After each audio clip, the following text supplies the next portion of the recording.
Maintenant, je vais exposer les chrétiens et leur Pâque satanique qu'ils célèbrent avec S. Je lis. La Pâque juive, c'est-à-dire la Pâque biblique, le Pessa, et Pâque avec S, sont deux fêtes religieuses printanières.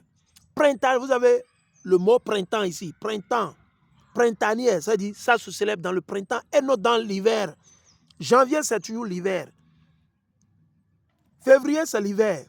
Donc, on continue. Distincte, partageant les thèmes de la libération, de la rédemption et du renouveau, blablabla. On continue. La Pâque juive est une fête de 7 à 8 jours. Comme je vous ai dit, c'est 8 jours au total. C'est 8 jours au total. C'est 8 jours. Le jour de Pâques et les 7 jours des Azimes.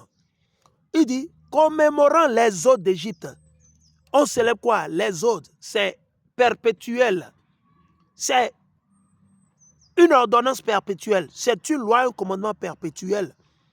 Les hôtes d'Égypte. Tandis que Pâques, P majuscule A sans circonflexe, QUES, est une fête chrétienne célébrant la résurrection de Jésus. Nous, on ne célèbre pas la résurrection. Nous, on célèbre les odes, la délivrance, la mort d'Amashiach. Bien que leurs dates se chevauchent souvent, car elles sont toutes deux basées sur le calendrier lunaire. Elles sont différentes par leur origine et leur signification. C'est deux choses différentes. Ah oui, on vous l'a dit. Ah, vous pensez que vous célébrez pour Dieu? Non.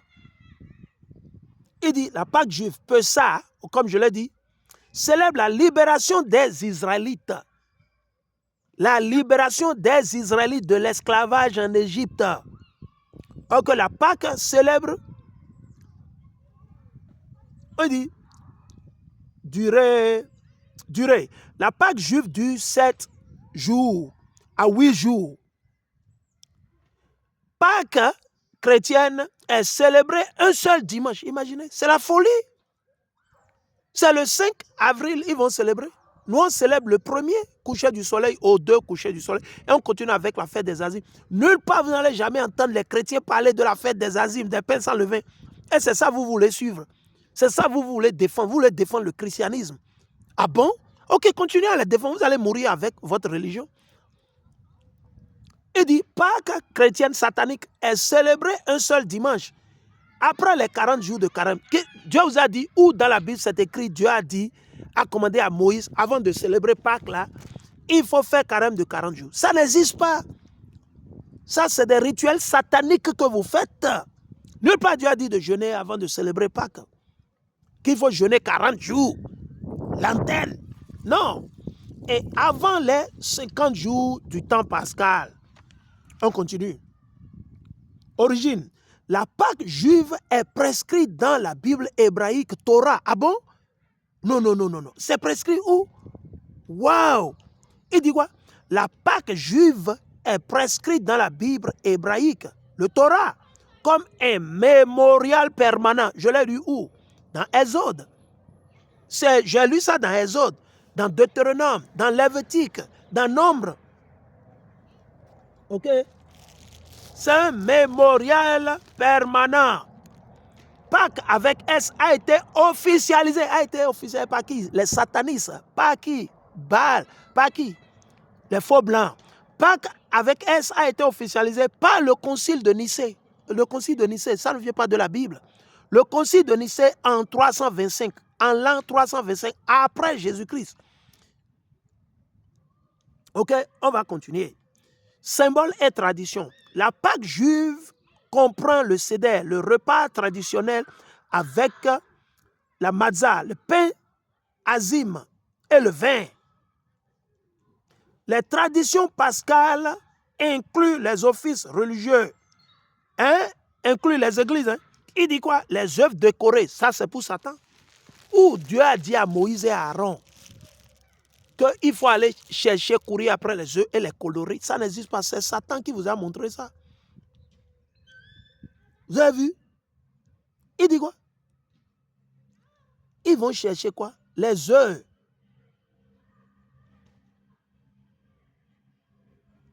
Les œufs.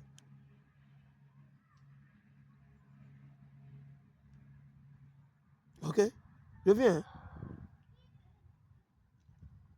Il dit, les œufs décorés représentant et les lapins de Pâques. Des conneries de l'abomination. Ok? Il dit, la Pâque juive met l'accent sur la liberté communautaire et familiale du peuple d'Israël. Or, Pâque chrétienne avec S, quant à elle, met généralement l'accent sur la vie éternelle individuelle. Imaginez. Il dit, les deux fêtes ont lieu au printemps. La Pâque juive commence le 15 Nissan, ce n'est pas le 15, c'est le 14, ok? Du calendrier hébraïque. Et Pâques suit, la Pâque chrétienne satanique suit la première pleine lune après l'équinoxe de printemps. Ce qui veut dire quoi? Ça tombe toujours sur un dimanche. Ok? Allons. On va lire certaines choses. Il dit, origine. Il dit, les dates. Il dit, pourquoi les fêtes là sont différentes? Pourquoi? Les dates coïncident rarement, parfaitement, car la Pâque juive est calculée selon le calendrier lunaire solaire juif, tandis que Pâque chrétienne satanique est calculée selon le calendrier solaire grégorien et tombe toujours un dimanche. Oui, leur Pâque, c'est toujours un dimanche. Nous, on ne célèbre pas ça comme ça. Notre Pâque, cette fois-ci, ça tombe sur un mercredi. Exactement comme Hamashiach était mort quand a été pendu sur le bois, quoi, au milieu de la semaine.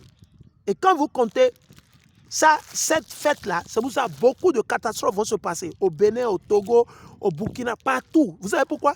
Parce que c'est aligné, ça s'aligne avec l'année où Hamashiach a été tué. Vous savez pourquoi? Je vais vous l'expliquer. Hamashiach, quand vous allez dans le livre de Daniel, ça vous dit que Hamashiach a été tué au milieu de la semaine. Il est mort au milieu de la semaine. Le milieu de la semaine, c'est quoi? C'est mercredi, c'est soit mardi ou mercredi. Maintenant, le premier jour de la semaine, c'est dimanche. Le deuxième jour de la semaine, c'est lundi. Le troisième jour de la semaine, c'est quoi? C'est mardi. Et le quatrième jour de la semaine, c'est mercredi. Et on vous fait croire, mercredi, jeudi, et le dernier jour de la semaine, c'est le samedi, le sabbat, vendredi coucher du soleil, vendredi soir à samedi soir. Maintenant, ils vous disent qu'il est mort, il est ressuscité le troisième jour. 3 jours, c'est 3 jours d'affilée. Coucher du soleil à coucher du soleil. Donc, eux, dans le christianisme, leur Pâque satanique avec est-ce qu'ils célèbrent? Eux, ils disent que Jésus-Christ est mort, a été tué, pendu le vendredi. Vous, mais on n'a qu'à compter. Vendredi, non. C'est normalement une journée, c'est coucher du soleil à coucher du soleil qui fait une journée. Ce n'est pas 24 heures, non. Une journée, c'est défini dans la Bible. Vous allez dans Genèse, le chapitre 1, vous pouvez le lire. Genèse, le chapitre 1, jusqu'au Genèse, le chapitre 2. Vous allez, et c'était le premier soir. Et c'était le premier jour. Du coucher du soleil, le soir à ce soir, ça fait le premier jour. De ce soir à l'autre soir, ça fait le deuxième jour. Donc, du coup, si nous allons, supposons qu'eux, ils ont dit que c'est le vendredi, on va voir si ça fait effectivement 3 jours et 3 nuits. Parce que les prophéties disent qu'il sera dans le sol, dans la tombe, 3 jours et 3 nuits. N'est-ce pas, non? 3 jours et 3 nuits. Alors, on va calculer. On va calculer. Il est mort un vendredi soir, n'est-ce pas? Vendredi soir. Donc, vendredi à samedi, ça fait un jour. Vendredi à samedi, ça fait un jour. Un jour. Vendredi coucher du soleil à samedi coucher du soleil, ça fait un jour. Samedi coucher du soleil à dimanche coucher du soleil, ça fait 2 jours. Ouais. Et eux, ils vous disent qu'il est ressuscité le dimanche. Vous voyez que c'est faux. Parce qu'il est mort. Pour eux, ils disent qu'il est mort un vendredi. Ok. Vendredi soir à samedi soir, ça fait un jour. Samedi soir à dimanche soir, ça fait 2 jours. Ça veut dire que Jésus-Christ n'est pas ressuscité un dimanche selon eux, selon leur doctrine satanique. Parce qu'il faudrait que ce soit 3 jours d'affilée, coucher du soleil à coucher du soleil. Donc, quand on dit dimanche coucher du soleil, à lundi coucher du soleil, ça fait 3 jours. Ça fait 3 jours.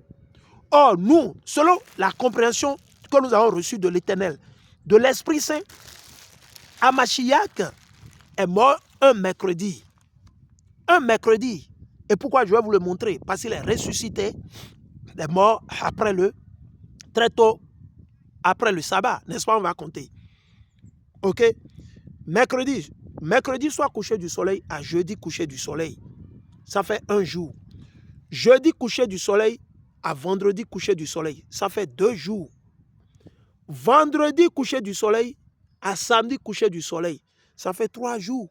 C'est pour ça, quand vous lisez dans la Bible, c'est écrit que le premier jour de la semaine, les femmes étaient venues et que Hamashiach était déjà ressuscité. Allons, je vais le lire pour que ça ne soit pas que c'est moi qui suis en train de... Okay. Je suis dans Luc le chapitre 23. Je vais lire à partir. Il dit, c'était le jour, Luc 23, 54. C'était le jour de la préparation. La préparation du quoi? Du sabbat et du Pessah et des Azim.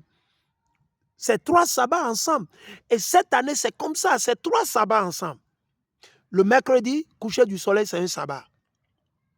Mercredi, coucher du soleil à jeudi. Au jeudi, coucher du soleil, c'est un sabbat. Jeudi, coucher du soleil au vendredi, coucher du soleil. C'est un sabbat. Vendredi, coucher du soleil au samedi, coucher du soleil. C'est un autre sabbat.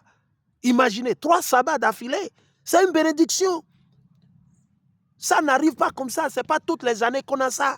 On peut avoir 2 sabbats ensemble. Mais ça, cette fois-ci, c'est 3 sabbats ensemble. Glorifions l'Éternel. Il dit, c'était le jour de la préparation et le sabbat allait commencer. Les femmes qui étaient venues de la Galilée avec Yahweh Shai accompagnaient Joseph, virent le sépulcre et la manière dont le corps de Jésus, Yahweh Shai, y fut déposé. Et s'en étant retournées, elles préparaient des aromates et des parfums. Puis elles se reposaient le jour du sabbat selon la loi. Selon la loi, le jour-là, on ne doit pas aller préparer, vendre, on ne peut pas aller au marché, vous ne pouvez pas aller rendre visite à votre tante, votre cousine, votre maman, votre papa. Maintenant, allons. Allons maintenant. Je suis dans Luc, le chapitre 24. Luc 24. On dit, le premier jour de la semaine, c'est quoi le premier jour de la semaine? C'est dimanche. Dimanche, le premier jour de la semaine. Donc, c'est impossible. Selon l'enseignement que nous on a reçu, c'est impossible que Jésus-Christ soit tué et a été pendu un vendredi. C'est faux. S'il était pendu réellement un vendredi, il serait ressuscité quoi? Le deuxième jour de la semaine, qui serait un lundi. Il dit, le premier jour de la semaine, elle se rendit au sépulcre de grand matin, portant les aromates le dimanche matin très tôt, qu'elles avaient préparés. Elle se trouvait que la pierre avait été roulée de devant le sépulcre. Vous avez vu? Quand vous allez dans Matthieu, vous allez lire la même chose. Pour que ça ne soit pas que c'est moi qui suis en train de mentir. Peut-être allons dans Marc. On va lire Marc le chapitre 16 et le verset 1. Je lis Marc le chapitre 16 et le verset 1. Lorsque le sabbat fut passé, Marie de Magdala, Marie mère de Jacques et Salomé achetaient des aromates afin d'aller embaumer Yahweh Shai. Le premier jour de la semaine, dimanche, le premier jour de la semaine, elles se rendirent au sépulcre de grand matin comme le soleil venait de se lever. Allons dans Matthieu. Allons, précepte sur précepte, un peu ici, un peu là-bas, pour que ce ne soit pas que c'est moi qui suis en train de mentir. Non, on vous dira la vérité. Je suis dans le livre de Matthieu, le chapitre 28 et le verset 1. Matthieu 28, 1. Après le sabbat, c'est le dimanche déjà. À l'aube du premier jour de la semaine, à l'aube du dimanche, ce n'est pas le lundi. Ce n'est pas le lundi, c'est le dimanche qui est le premier jour de la semaine. Marie de Magdala et l'autre Marie allaient voir le sépulcre. Allons, on va demander à Google le premier jour de la semaine.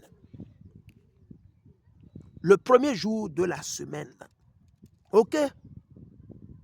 Je vais vous le dire. Il dit de ce fait, il est important de revoir l'étymologie du mot dimanche. En français, quand vous dites dimanche, vous ne comprenez pas. En anglais, quand on dit dimanche en anglais, c'est Sunday, le jour du soleil. Les Romains adoraient le soleil. Les Romains adoraient le premier jour de la semaine, c'est dimanche. Mais quand ils ont écrit en français dimanche, l'étymologie a trompé beaucoup de personnes. Il dit dans un premier temps, en effet, les Romains baptisaient autrefois leur premier jour de la semaine Sol, ce qui donne le mot soleil ou plutôt Dieu du soleil. C'est d'ailleurs ce même mot que l'on retrouve dans la traduction anglaise du mot dimanche. Sunday, jour du soleil. Ok? Jour du soleil. Jour du soleil. Ok?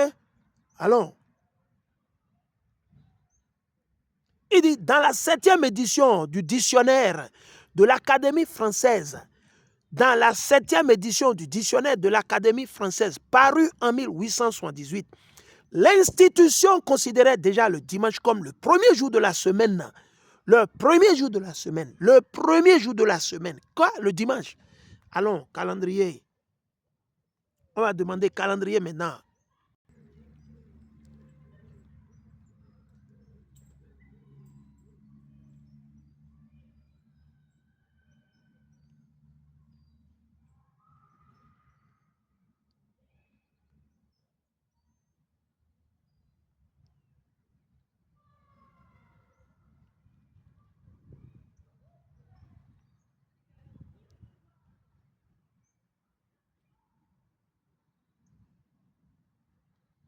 Voilà, comme je le disais. Voilà, c'est quoi la différence entre... Il y a au minimum au moins 5 différences. D'abord, pas que nous célébrons le Pessah, ça a une origine biblique. Or, le Pâques, ce n'est mentionné nulle part, Pâques avec S, ce n'est mentionné nulle part dans la Bible.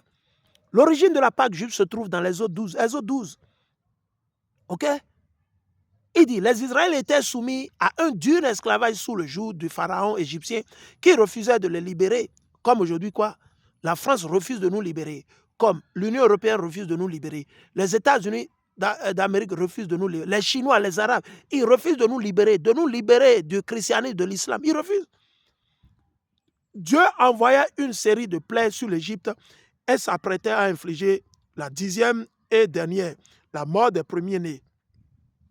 Dieu n'épargnerait ou passerait par-dessus que ceux qui badigeonneraient leur porte de sang d'agneau. C'est ce que j'ai lu, non? N'est-ce pas? Exode 12, le verset 12 à 13. Ce jour était appelé la Pâque et devait être célébré par Israël en souvenir de sa délivrance de l'esclavage en Égypte. Exode 12, 14, Lévitique 23, 4 à 5. Vous pouvez le lire. OK? On ne trouve aucune mention de Pâques avec S dans la Bible. Le mot apparaît bien dans Acte 12, le verset 4. C'est la seule fois que vous l'encontrez. Mais l'autre, Pâques, ça sort dans la Bible 76 fois, dans 11 versets bibliques. 76 fois, vous allez voir Pâques avec E à la fin simplement. Mais le Pâques satanique, avec les lapins, les lapines, les œufs colorés, avec S, c'est une seule fois dans le livre des Actes, le chapitre 12 et le verset 4. Ouais, non? OK? La deuxième différence, la Pâque que nous célébrons, ça a été ordonné par Dieu. Or, le Pâque qu'ils sont en train de célébrer, c'est la tradition des hommes. OK? C'est la tradition des hommes. OK? Dieu a ordonné que nous le célébrions. OK? Il dit, il est historiquement établi que l'Église catholique a ordonné la célébration de Pâques avec S lors du concile de Nicée en 325 après Jésus-Christ. Les dirigeants de l'Église n'ont pas invoqué l'autorité des Églises. Ils n'ont pas fait recours à l'autorité de l'Église. Ils n'ont pas fait recours à la parole de Dieu. Ils ont créé pour amener le monde à adorer Satan, Ishtar, Satan. Mais uniquement leur propre autorité. Vous avez vu, pour justifier ce changement. Alors, Amachiach nous a averti qu'ils vont changer. C'est dans Daniel le chapitre 7. Daniel le chapitre 7 et le verset 24 à 25. Matthieu 15, le verset 1 à 3. Marc, le chapitre 7, le verset 13. Une troisième différence. Une troisième différence que je veux que tout le monde sache. La date fixe de la Pâque juive contre la date variable de Pâques. Vous avez vu, non? La Pâque que nous célébrons, c'est toujours le 14e jour du premier mois de l'année. C'est toujours le 14. Maintenant, ça peut tomber sur n'importe quel jour de la semaine. N'importe quel jour, selon la volonté de l'Éternel. OK? Mais leur Pâques à eux, là, c'est toujours le dimanche. C'est toujours le même jour. Dieu a institué la Pâque juive pour qu'elle soit célébrée chaque année à une date précise, le 14e jour du premier mois du calendrier hébraïque. Quelles sont les références? Deutéronome 16.1 et Lévitique 23.5. L'Église catholique a persécuté les premiers chrétiens qui observaient la Pâque juive. Ils ont persécuté. Donc, pourquoi vous voulez nous parler? Vous voulez nous enseigner une leçon, quelque chose? On n'a rien à apprendre de l'Église chrétienne ou catholique ou quoi, quelles que soient les dénominations. On n'a rien à apprendre de chez vous. Hein. Je suis désolé. Je relis. L'Église catholique a persécuté les premiers chrétiens qui observaient la Pâque juive. Ici, ces chrétiens, c'était les Israélites. Ils ont mal écrit. C'était les Israélites qui observaient la Pâque juive, les qualifiant de quartodécimants, terme latin signifiant 14e, et de judaïsants. Ouais, la Pâque juive était si détestée. Vous avez vu, non? Ils ont détesté les lois, les commandements de l'Éternel. Tout à coup, c'est eux qui vont célébrer comme cela. Ils ne peuvent pas, c'est impossible. Vous ne pouvez pas rejeter quelque chose et dire que vous aimez la chose. Vous avez déjà rejeté. Vous avez dit, la Pâque juive était si détestée qu'en 325, le concile de Nicée a établi que Pâques serait célébrée le premier dimanche suivant la première pleine lune, survenant après l'équinoxe de printemps. Or, nous, on célèbre ça à la pleine lune. C'est à la pleine lune que nous célébrons Pâques. La pleine lune, quand la lune, elle est totalement ronde et globe. OK? Eux, ils ont choisi le dimanche après la pleine lune. Le dimanche après la pleine lune. Dès lors, la date de Pâques avec S a été fixée selon l'approximation ecclésiastique du 21 mars pour l'équinoxe de printemps. Vous avez vu? Or, nous, il dit calcul de la date de Pâques avec S. Cela a conféré à Pâques une date variable qui ne coïncide pas avec la Pâque juive. Il ne coïncide jamais. Alors, la quatrième différence. La Pâque, commémoration de la mort de Yahweh Shai, contre Pâques, célébration de sa résurrection. Les chrétiens, eux, ils célèbrent la résurrection. Nous, on célèbre la mort. La mort d'Amashiach représente quoi? La délivrance du peuple de Dieu, des 12 tribus d'Israël, de partout où nous sommes dispersés. Ouais. Il dit, Yahweh Shai a été désigné comme l'agneau pascal, celui qui serait sacrifié pour nous libérer de la peine du péché. Jean 1, le verset 29. La Pâque de l'Exode 12 préfigurait le sacrifice du Christ. 1500 ans plus tard, imaginez. Oui, on vous l'a dit. De même que les Israélites ont été sauvés de la mort par le sang de l'agneau, nous pouvons être sauvés de la mort éternelle par le sang du Hamashiach du Christ. OK? Allons maintenant, la cinquième différence. Symbole de la Pâque juive versus symbole de Pâque satanique. Yahweh Shai lui-même est notre Pâque, sacrifié pour nous, n'est-ce pas? On utilise l'agneau, un agneau de 1 an, ou chèvre de 1 an, ou brebis, bouc de 1 an. 1 an, pas plus ni moins. Le pain sans levain représente son corps sans péché. Vous avez vu, non? Le pain sans levain représente son corps sans péché et brisé. Matthieu 26, 26. Le vin représente son sang versé pour nous. Matthieu 26 et le verset 28. Chaque élément de la Pâque biblique est ancré dans une profonde signification spirituelle. OK? Les principaux symboles associés à Pâques avec elles sont les œufs et les lapins. Or, ces symboles puisent leurs racines dans d'anciennes pratiques païennes, anciennes pratiques sataniques. Les lapins et les œufs sont d'anciens symboles de fertilité qui ont été repris des années après la résurrection du Christ. Même le nom Pâques tire son nom d'une ancienne déesse païenne. Pâques tire son nom d'une ancienne déesse païenne, une ancienne déesse. OK? Donc, il y a une grande différence. Il y a une grande différence. OK? Il y a une grande différence. Donc, voilà, chers frères et sœurs, ce que je veux partager avec vous. Nous vous invitons à vous préparer spirituellement, à faire sortir les levains, que ce soit spirituellement et physiquement. Spirituellement, premièrement, sortez du gris-gris, du christianisme, de l'islam, le vaudou, le mal, le mensonge, la prostitution, et retournons vers l'Éternel Yahweh avant qu'il ne soit trop. Les choses iront de mal à pire. Alors, bonne fête, bonne et heureuse fête à vous. Si vous avez des questions, vous avez des préoccupations, adressez-les-moi, contactez-moi. Sur ça, nous bénissons l'Éternel Yahweh, wa Malakia Mashiach. Bonne préparation. Allez vous procurer les moutons. Préparez de quoi vous aurez besoin. Ce que vous allez manger après et la Pâque, le lendemain, qu'est-ce que vous allez manger? Si c'est quoi que ce soit, vous avez besoin des azimes, les pains sans levain, vous devez en faire beaucoup. Franges, bâton de pèlerin, ruban bleu, et voilà. Shalom, shalom, shalom.